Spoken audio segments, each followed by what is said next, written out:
Shalom. First and foremost, I want to begin this lesson by giving all praises, honor, and glory to Yahweh, Bahashim, Yahweh Shai, Bahashim, Rakak, Wadash. I want to give double honors to the apostles and elders of Great Millstone who rule well, and Shalom to the hopeful elect of the nation of Israel. I'm back with another lesson, and this is another reply lesson to the Akim that they went into it regarding not being too excited with these prophecies. You know, they excite us, but we also have to understand that there's more to come, more prophecies to come that have to be fulfilled before we really get delivered out of this place. So, you know how the whole conflict, World War III, is really cracking off. And, you know, Babylon's in the mix with Iran and the small hats over there in Israel. So, you know, the Lord is definitely turning things up. But we have to remain rooted and keep enduring, because we understand that the MOTB still has to come before America gets completely destroyed. We understand that the plagues, just like in ancient Egypt, have to unfold here. So let's get these precepts. Let's get Matthew chapter 24 and verse 6. And ye shall hear of wars and rumors of wars. See that ye be not troubled, for all these things must come to pass, but the end is not yet. So these things are clearly happening. You know, these are the words of Yahweh Shai, and you clearly see them happening today. But what did he say? But the end is not yet. Yeah, this is the beginning of sorrows, but the end is not yet. So before we get too excited, there's a lot more coming. Obviously fast, because the Lord is going to have to speed things up for the elect's sake.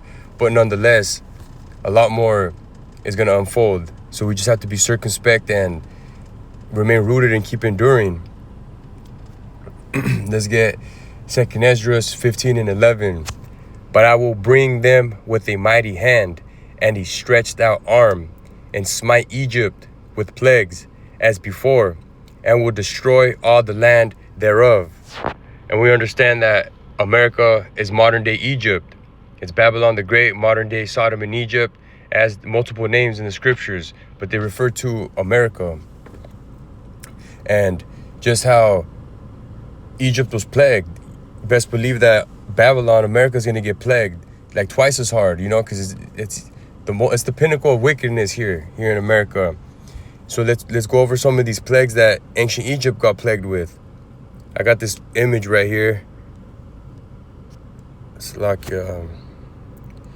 so Moses turned the water into blood. That's one of the plagues. The frogs, you know, when hella frogs were like in people's homes, gnats, flies, disease of the livestock. You know, the livestock was getting all sick and dying. Unhealable boils, you know, they were getting these boils on their skin. Hail and fire, locusts. And this is the one that, you know, this is the one we're really anticipating, the darkness.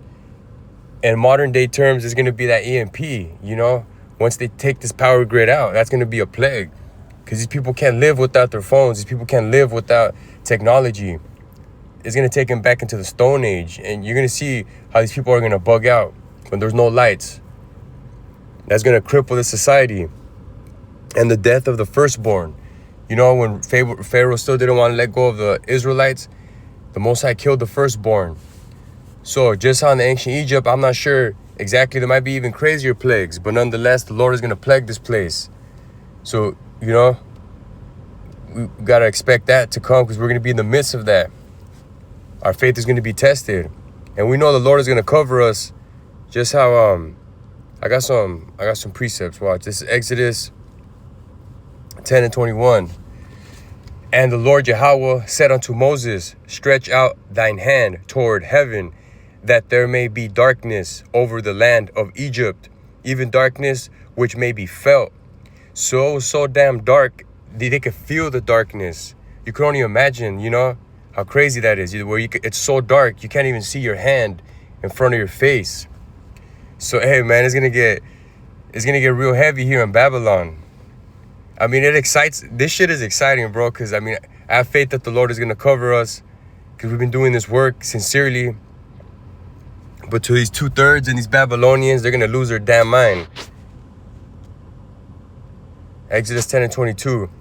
And Moses stretched forth his hand toward heaven, and there was a thick darkness in all the land of Egypt 3 days.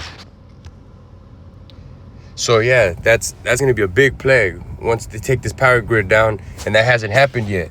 So we gotta continue pushing this word out and doing this work. The next verse, they saw not one another, neither rose any from his place for 3 days, but all the children of Israel had light in their dwellings.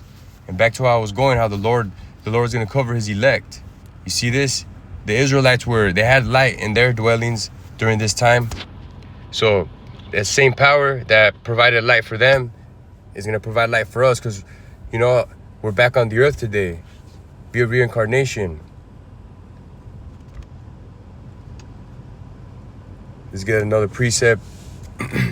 This is 1 Corinthians 15:58. Therefore, my beloved brethren, be ye steadfast, unmovable, always abounding in the work of the Lord, for as much as ye know that your labor is not in vain in the Lord. So yeah, we got to remain patient, because that's how a lot of people have fallen out. In their terms, because we understand these prophecies are moving, but in their world, the Lord is taking too long. So they went back into the world, back into the wickedness. But yeah, we got to keep doing this work. We're going to keep doing this work. We don't plan on being here much longer. And the way things are going, we're not going to be here much longer. And this is our ticket to salvation, doing this work, serving the Lord, praising his holy name and his son's name, his true name, Yahweh Bahashem Yahushai. And the Lord won't forsake you. But to 2/3 that are just bullshitting, don't want to repent, they want to be in America forever, this is how it's going to go for them. This is Proverbs 1:22. How long, ye simple ones, will ye love simplicity? And the scorners delight in their scorning, and fools hate knowledge. Yeah, people hate knowledge. Everything's a joke to them. They can't take nothing seriously. They can't even comprehend this Bible in its truest in its purest form. How the apostles of Great Millstone teach it. They can't comprehend this. Verse 23, turn you at my reproof. Behold, I will pour out my spirit unto you. I will make known my words unto you via his men. There's camps everywhere bringing out this doctrine. The Lord is speaking through his men, but these people are scoffing. Because I have called and ye refused, I have stretched out my hand, and no man regarded.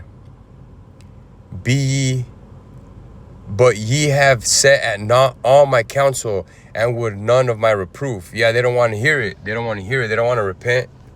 What's going to happen with all these plagues hit America, which is any day, man. We live in day by day.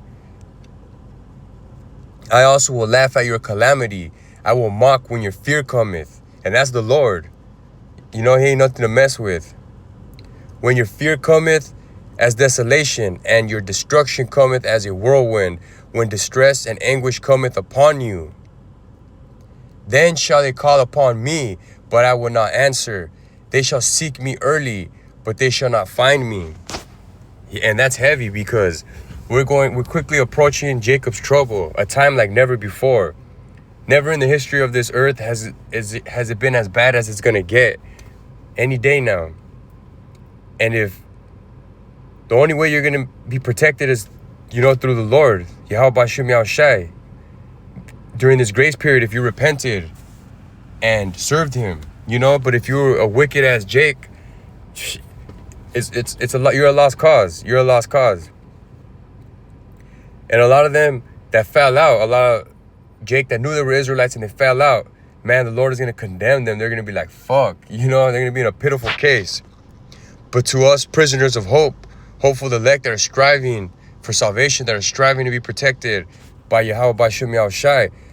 Look at, I'm going to end it with this, Proverbs 18:10. The name of the Lord Yahweh is a strong tower. the righteous runneth into it and is safe. So we're going to be calling on the Lord like crazy in that day, patiently waiting for the Spirit to give us the next move, how to survive during these times, and how to make it to the last day, Lord willing, you know, maneuver our way through Jacob's trouble and make it to the day when those missiles come and those chariots crack those, when Yahushua cracks those clouds.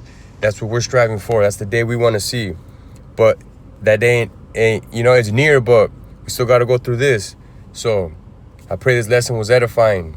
In closing, I want to give all praises, honor, and glory to Yahweh, Bahashem, Yahweh Shai, Bahashem, Rakak, Wadash. Double honors to the apostles and elders of Great Millstone. And Shalom to the hopeful elect.